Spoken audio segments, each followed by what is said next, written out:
Let's try a few problems together that deal with rational numbers and the coordinate plane. Real quick before we get started, if you'd like to download a free copy of this blank PDF, you can find a link to that below. And there you can also find an annotated answer key PDF in case that's helpful as well. For question 1, let's go ahead and take a look. We have a rectangle with the following coordinates. Our job here is to find the area of this rectangle. So let's go ahead and see what we got going on here. Alright, so we have a rectangle, and if we find the distance between A and B, we look at their matching x values, so we know that these 2 points are on top of each other or vertical of each other, and they're in the same quadrant. So let's go ahead and maybe call this just the length. The length is going to be the length of segment AB.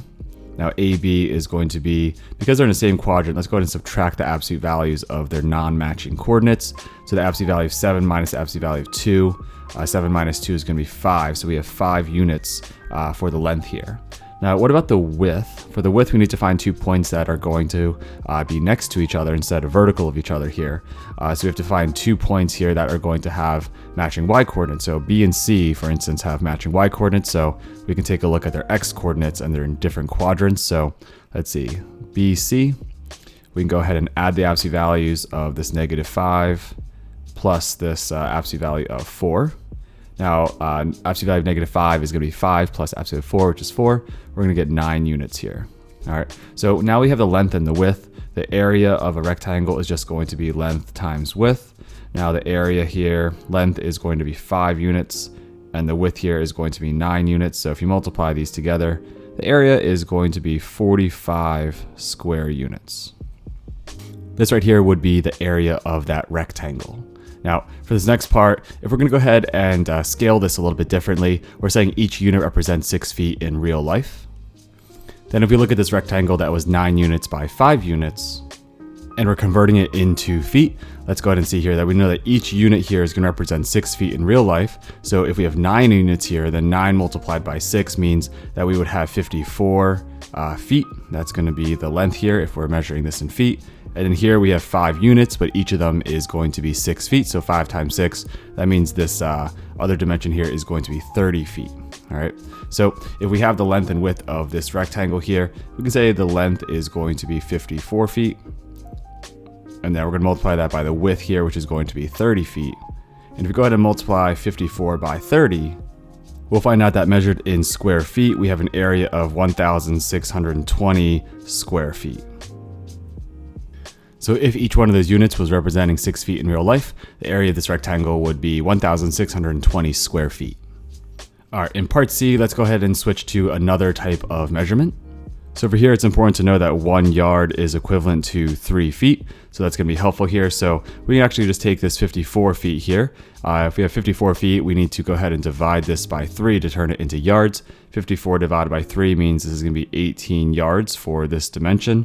And if we go ahead and take this 30 here, take the 30 and divide that by 3, that means 30 feet would be equivalent to 10 yards. All right, so if we go ahead and find the area here, the area is going to be the length times the width. In this case, the length is now 18 yards, and the width is going to be 10 yards. So if we go ahead and multiply these together, we're going to get that the area of this rectangle in square yards is going to be 180 square yards. This would be the area of this rectangle in square yards. All right, let's go ahead and take a look at another problem here. In this case, for number 2, we're going to have a triangle, so we're going to use a slightly different formula. So for the formula, let me just go ahead and start with that first. Maybe the area of a triangle is going to be 1/2 multiplied by the base times the height, or we can do base times height divided by 2. But let's go ahead and instead, if we can find out what the base is going to be first here. So the base, let's go ahead and see if we can find out 2 points that are horizontal to each other. So that must mean that they have the same y value. So notice how we have this -5 and -5. So these must have the same y value. So they must be left and right of each other. And this 8 and -3 are in different quadrants. So we can go ahead and find the length of AB. That would be the base of this triangle. And that would be equal to the absolute value of 8 plus the absolute value of -3. And if we go ahead and do that, that's just going to be 8 plus 3. So the base of this triangle is going to be 11 units. Now, what about the height? The height of this triangle is going to be from the lowest point of this triangle to the highest point of the triangle. Now, what's the lowest point of the triangle? The lowest point is at -5. That's the y value. But the highest point's at +9. So it looks like from the lowest point to the highest point, it's going to be the distance between 9 and -5. So we can go ahead and say maybe the distance between B and C. That's perfectly fine. I think they're going to be vertical from each other because they have matching x coordinates. That's going to be the absolute value of 9 plus the absolute value of -5. 9 plus 5 is going to be 14. So the height of this triangle is going to be 14 units. Okay, now that we have some values here, we can say the area is going to be 1/2 multiplied by this 11 units. I'm going to put these in parentheses, but you can write it differently if you'd like, times 14 units. All right, now when multiplying, feel free to multiply in any order because multiplication is commutative, so you can multiply in any order. I'm going to say half of 14 is just 7, and 7 times 11 is going to be 77. So the area of this triangle in square units, I believe, is going to be 77 square units. This would be the area of this triangle. And just so you can visualize it, we kind of have a triangle that looks like this. All right, let's take a look at part B. So it says if each unit represents 3 inches in real life, determine the area measured in square inches. So what we could do here is if each unit represents 3 inches, if we have 14 of them going in this dimension, we can go ahead and say that 14 times 3, that would be 42 inches. That would be the new height of this triangle. And then if we have this 11 going across here, 11 times 3, that would be 33 inches as the width, or I guess the base here in this case, right? So these would be the measurements of this triangle measured in inches, because we just wanted to multiply everything by 3 because 1 unit was 3 inches. So what's our formula for the area of a triangle? It's going to be 1/2 multiplied by the base and the height. So let's see here, we have 1/2 multiplied by the base. We know the base here is going to be 33 inches. Let's go ahead and write that in. Multiplied by the height here of 42 inches. If we go to multiply this out, we're going to say the area is going to be equal to, and if you take, you can take half of 42, which is going to be 21. And if we take 21 and multiply that by the 33, we're going to get an area of 693 square inches. All right, in part C, we're going to go ahead and find the area of this triangle measured in square centimeters. So we're going to take a look at the same triangle, but we're going to convert these inches, or each of these dimensions, into centimeters instead. So it's important to know that 1 inch is approximately equal to 2.54 centimeters. And so if we wanted to find the base here, remember the base was 33 inches earlier, but we want to convert this 33 inches into centimeters. Centimeters are smaller, so we're going to go to multiply this by 2.54. If we go ahead and multiply this by 2.54, that's going to turn it into centimeters instead. So multiplying 33 by 2.54, we're going to get that we have a base here of 83.82 centimeters. And if we go ahead and find the height here, the height originally was 42 inches. But we want to convert this into centimeters, we should multiply this by 2.54. And so we would get a height here of 106.68 centimeters. So the base here would be 83.82 centimeters. And this height would be 106.68 centimeters. All right, so if we're going to go ahead and use these measurements to find the area, we're just going to go ahead and plug this into our formula for the area of a triangle. So the area is going to be 1/2 base times height. In this case, we know that the base here is going to be this 83.82 centimeters. And we know the height here is going to be 106.68 centimeters. Now feel free to do this however you'd like, but you can take half of this decimal and it's not too bad, or you could take half of this decimal over here. Either way, take half of one of them and multiply it by the other decimal. And you should find out the area here is going to be 4,470.9588 centimeters squared. All right, let's move on and try a third problem. For number 3, let's go ahead and see if we're dealing with another rectangle here, and let's go ahead and see if we can find the area. So let's go ahead and start with the length of maybe AB. That can be our length, just say. They have matching y coordinates, and you can see their x coordinates are different, so in different quadrants. So let's see, for the length of this rectangle, I'm going to use L, and that's going to be the same as AB, or segment AB. Let's go ahead and add their absolute values of their non-matching coordinates, or their x coordinates here. So the absolute value of 7 plus absolute value of -5. 7 plus 5 is going to be 12, so it's going to be 12 units. Now for the width, we need to find 2 points that are vertical of each other. So B and C have the same x coordinates, and they have different y coordinates. So we have -4 and 3. So for BC, let's go and see. we're going to go ahead and add the absolute value. So we have, let's say we just said absolute value of -4 plus the absolute value of 3. So 3 plus 4 is going to be 7. So we have 7 units here. All right. So if we want to find the area of this thing, area is going to be length times width. We know both of those measurements. So the length here is going to be 12 units and the width is going to be 7 units.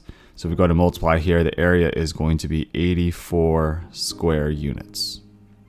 This would be the area of this rectangle measured in square units. All right, now what if each of these units is actually worth 3 meters? So let's see, each of our dimensions, in the last problem we said the length there was, I think we said it was what, 12 units. So if you take that length here of 12 units, and you want to go ahead and multiply that by 3, so we can turn this into meters. We can go ahead and multiply that. That's going to end up being what, 36 meters. That's going to be the length. Now for the width we said earlier was going to be 7 units, but remember each one of those was really representing 3 meters here. So we multiply 7 times 3, that's going to be 21 meters. All right, so if we're going to use these new numbers in these dimensions, the area is length times width, and the area here is going to be 36 meters multiplied by 21 meters. And if you go ahead and multiply 36 by 21, we're going to get 756 meters squared.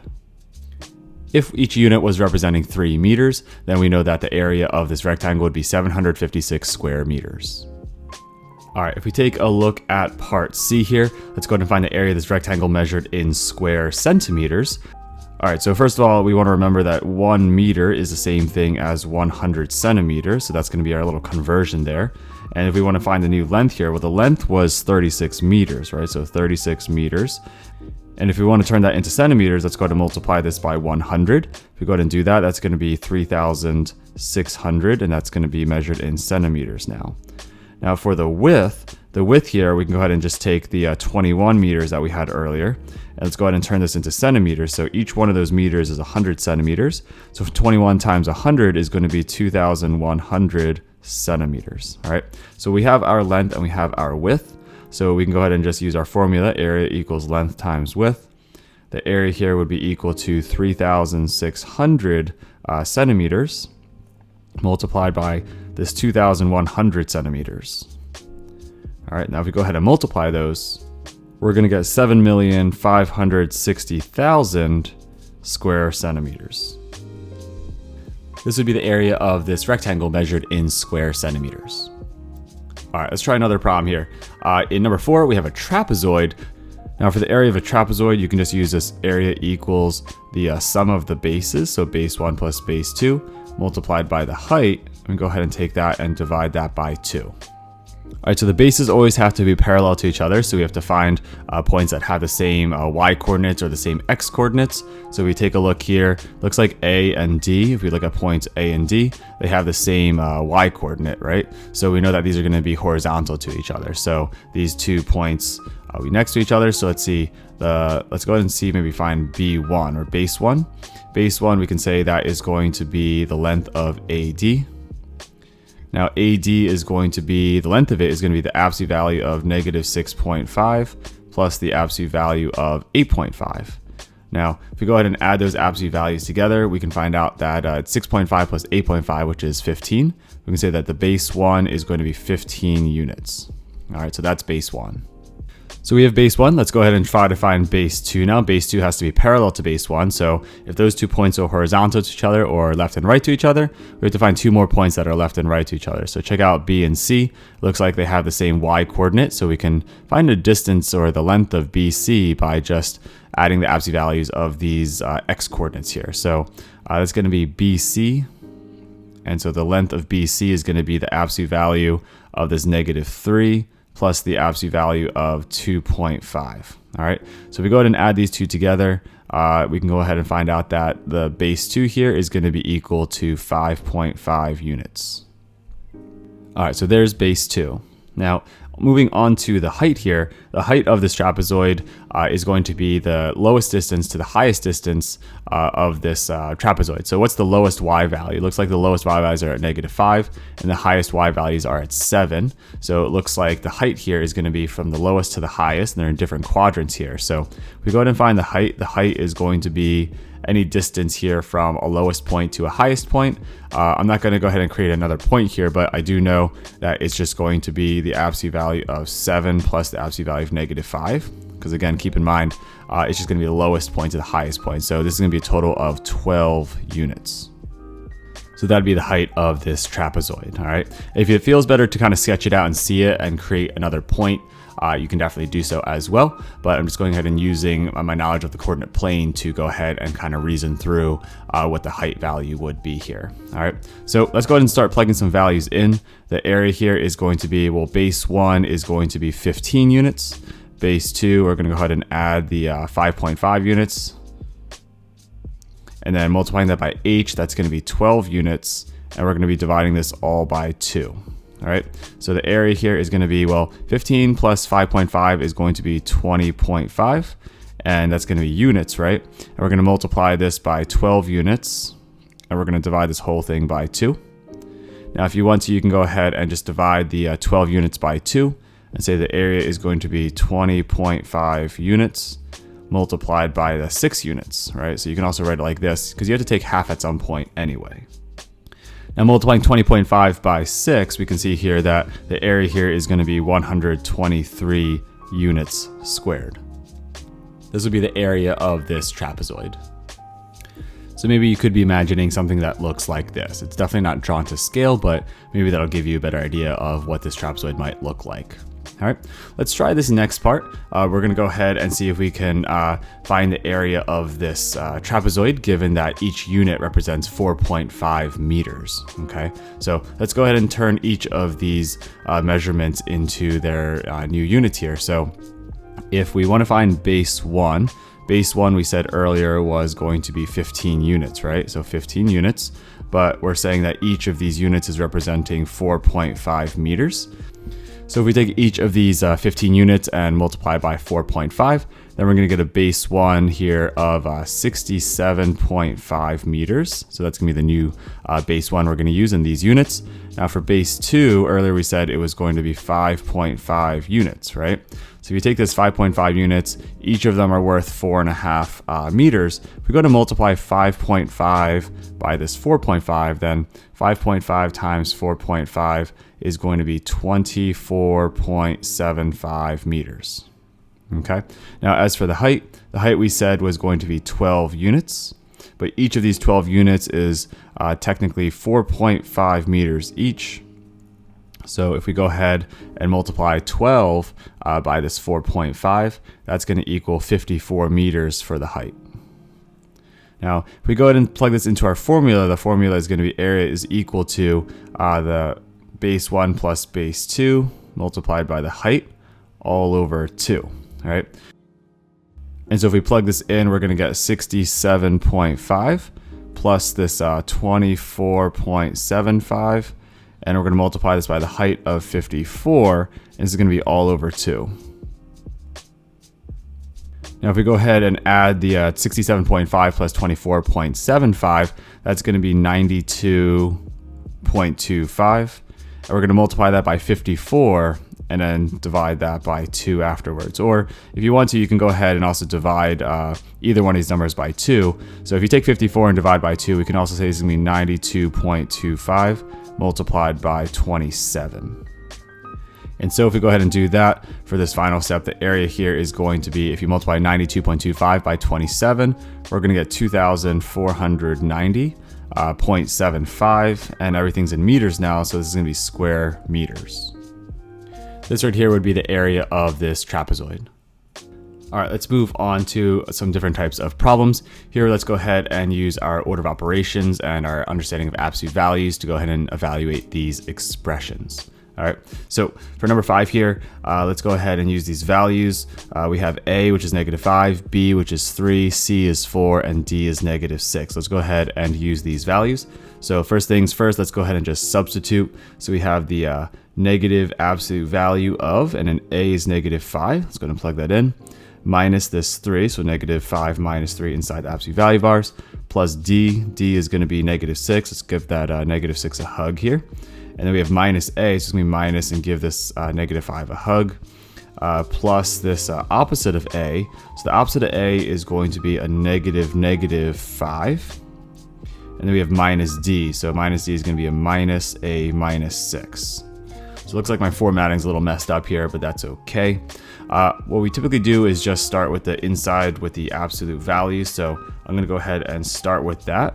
So if we start inside here with the absolute values, this negative 5 minus 3, that is going to be negative 8. So we're going to have this negative absolute value of negative 8. Let's see if we can just clean up some stuff too. If you go ahead and see this plus negative 6, this plus negative 6 is the same thing as just minus 6. If we have this minus 5, if we rewrite that as an addition problem, we can just write plus 5 instead. This negative 5 is really just a positive 5, so we can just write plus 5 here. And then this minus a negative 6, we can also turn that into addition problem and write plus 6 here. So already this is looking a little less intimidating. Now we cleaned it up a little bit. And let's see, if we go ahead and take the absolute value of this negative 8 inside here, that's just going to be positive 8, but then we have the negative on the outside. So we have negative 8, and then we have this minus 6 plus 5 plus 5 plus 6. Okay, so I should put some equal signs here. They're all equal to each other. And then if we have this negative 8 minus 6 here, that's going to be negative 14. So we have negative 14 plus 5 plus 5 plus 6. Then again, with these addition subtraction problems, let's just move left to right here. So negative 14 plus 5 is going to be negative 9. Negative 9 plus 5 plus 6. This negative 9 plus 5 is going to be negative 4. So negative 4 plus 6. And negative 4 plus this 6 is going to equal positive 2. All right, let's try number 6. For number 6 here, let's see. Let's plug in some values here. So we have 6 multiplied by a. A was negative 5, so it's going to be 6 times negative 5. Minus, we have cd squared, so c is going to be 4. D is going to be negative 6, so we're going to take this negative 6 and we're going to go ahead and square it. Minus b, now what's b? B is 3, so we can just write minus 3. Minus, and we have a, so a is going to be negative 5. So I'm going to put that in parentheses and put negative 5 here. That's going to be multiplying by this d minus c. So d is going to be negative 6. And we're subtracting c, so it's going to be minus 4 here. All right, so let's go ahead and try to follow the order of operations here, right? So we should do parentheses first. So this negative 6 minus 4. So I'm just going to copy down and say it's going to be 6 times negative 5 minus 4 times this negative 6 squared minus 3. And then instead of writing minus 5, I'm actually just going to write plus 5. So I'm not doing that. I'm just going ahead and just writing a little less symbols. And negative 6 minus 4 is going to be negative 10. All right. So we took care of the grouping symbols. Let's move on to the exponent. So we have this negative 6 squared. So negative 6 squared is going to be positive 36 because negative 6 times negative 6 is positive 36. So we're going to do minus 4 times this 36 minus 3 plus 5 times negative 10. All right, from here, we have a few multiplication problems. So from left to right, we have 6 times negative 5, which is going to be negative 30. So we have negative 30 minus 4 times 36 minus 3 plus 5 times negative 10. Another multiplication problem here, we have 4 by 36. So 4 times 36 is going to be 144. So we have negative 30 minus 144 minus 3 plus 5 times negative 10. We have one more multiplication problem here, so we have 5 times negative 10. So it's going to be negative 30 minus 144 minus 3 plus a negative 50. All right. We have addition and subtraction, so moving from left to right here. If we have negative 30 minus 144, that's negative 130 plus negative 144. So meaning negative 174 minus 3 plus negative 50. And if we take this negative 174 minus 3, it's going to be negative 177 plus negative 50. And negative 177 plus negative 50 is going to be negative 227. This right here would be our final answer. All right, for this next one, I'm going to run out of space down here because my formatting's all messed up, but let's go ahead and just put it up here where we have some more empty space. So we had what, c minus d, so c is going to be 4. So it's going to be 4 minus, what was d? D was negative 6. And then let's go ahead and multiply this by a minus b. So a is negative 5 minus b, which is going to be 3. And that whole thing is going to be squared. And then we're going to go ahead and add the product of a and b. Now a is negative 5 and b is going to be 3. All right, so not a crazy amount of operations here. So let's start with the grouping symbol. So negative 5 minus 3 is going to be negative 8. So I'm going to go ahead and say, let's actually turn this into an addition problem too. So it's going to be 4 plus 6. I'm not doing the addition, I'm just rewriting it. And so negative 5 minus 3 says negative 8. So it's negative 8 squared plus this negative 5 times this 3. All right, now next we're going to take care of this power. So it's negative 8 squared. That's negative 8 times negative 8. So we have 4 plus 6 multiplied by 64 plus this negative 5 times 3. All right, we have two multiplication problems, so let's go ahead and take care of this one first. So we have this 6 multiplied by this 64. So 6 times 64 is going to be 384. So we have 4 plus this 384. I'm going to go ahead and just put my equal signs here. And that's going to be plus this negative 5 times 3. All right, we have one more multiplication problem that's right over here. So we're going to say this is going to be 4 plus 384 plus this negative 15. Now moving left to right here, we have 4 plus 384, that's going to be 388 plus this negative 15. That's really just 388 minus 15, right? So 388 minus 15 is going to be 373. That right here would be our answer. All right, let's go ahead and try one more of these types of problems with these values. So let's see here. For this number 8, we have the absolute value. And what are our values again for A, B, and C? Well, A is going to be negative 5. So we're going to have the negative 5 here. Okay. Minus C. C is just going to be 4. So I'll put that there. That's in absolute values. And we have minus. We have the opposite of B. So let's go ahead and put the opposite of B. That's just going to be negative 3 because B is just 3. Right? And then let's go ahead and add D on. So D is going to be negative 6. So we have negative 6. And we have minus A squared. Now A is negative 5. So in parentheses, let's put this negative 5 and raise that to the second power. All right, let's go ahead and now take care of inside of this absolute value bar. So this negative 5 is really just 5, right? So it's 5 minus 4, which is 1. So we have the absolute value of 1, which is just 1. And instead of writing this minus 3 over here, let's go ahead and just clean that up and write plus 3. And then we're going to have this plus negative 6. I'll keep that alone for now because addition's sometimes a little nicer. And then we have this minus negative 5 squared. So didn't really do any other operations, just kind of cleaning this up a bit. Doing this power here, this negative 5 squared, that's negative 5 times negative 5. That's going to be positive 25. So we have 1 plus 3 plus negative 6 minus this positive 25. Or I guess you could write plus a negative 25 if you want to, just so we have all plus signs. Going from left to right, 1 plus 3 is going to be 4. 4 plus negative 6 plus this negative 25. And then we have this 4 plus negative 6, which is going to be negative 2. So we have negative 2 plus negative 25. And this finally, this negative 2 plus negative 25 is going to be negative 27. This would be the value of this expression.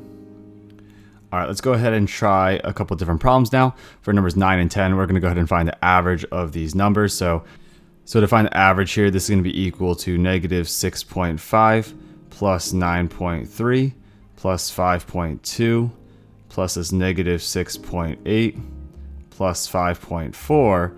And so that's going to be the sum of all these values. We're going to take all these and we're going to divide that by the number of numbers. So in this case, we have 5. So let's go ahead and add those numbers on top. Now, once you go ahead and add those numbers, we should get 6.6. Let's go ahead and take that 6.6 and divide that by 5.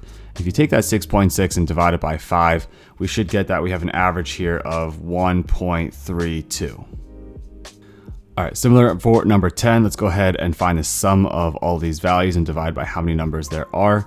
So we have 7.39 plus this negative 4.32 plus this 5.28 and then plus this negative 9.85. So if we want to find the average here, we're going to add up these 4 numbers and then divide by 4. So if you want to go ahead and add those up, go ahead and do so. If we go ahead and add those up, we're going to get a total of negative 1.5. Let's go ahead and take that and divide that by 4. If you go ahead and take that 1.5 and divide it by 4, it's negative 1.5 divided by 4, we're going to get negative 0.375. This right here would be the average of these 4 numbers. All right, for these last couple problems here, let's go ahead and deal with some reflections. So we have this point for number 11. We have a, which is at negative 6, 3.5. Let's go and reflect that across the x-axis. So that's going to become a prime, okay? If you reflect it across the x-axis, then the y value must be the opposite. So we're going to have negative 6, negative 3.5. Now, if you go ahead and take this point here of a prime and reflect it across the y-axis, it's going to become a double prime. If you reflect this across the y-axis, then the x-coordinate is going to become the opposite. The opposite of negative 6 is going to be positive 6. We have 6, negative 3.5. The y-coordinate is going to stay the same here. And then if we reflect it one more time, we're going to have a triple prime. And that's going to go across the x-axis, which means the y-coordinate is going to be changing. So it's going to be 6, positive 3.5.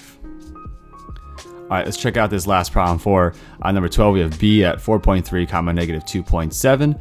If we reflect this across the y-axis, it's going to become b prime. And across the y-axis, the x-coordinate needs to be the opposite. So it's going to be negative 4.3, negative 2.7. And then if we go ahead and reflect this, that b prime is going to become b double prime. If it goes across the x-axis, then the y-coordinate needs to flip. So we're going to have negative 4.3, 2.7. And then finally, if we go ahead and reflect this one more time, this b double prime is going to become b triple prime. And if it's going across the y-axis here, then the x-coordinate is going to flip. So it's going to be this positive 4.3, positive 2.7. That would be the final location. All right, so there you have 12 different practice problems dealing with some rational numbers and also the coordinate plane. Hopefully you found the video helpful. If you did, please consider giving the video a thumbs up and sharing with a classmate or friend who might also find it helpful. And as always, keep up the great work that you're already doing.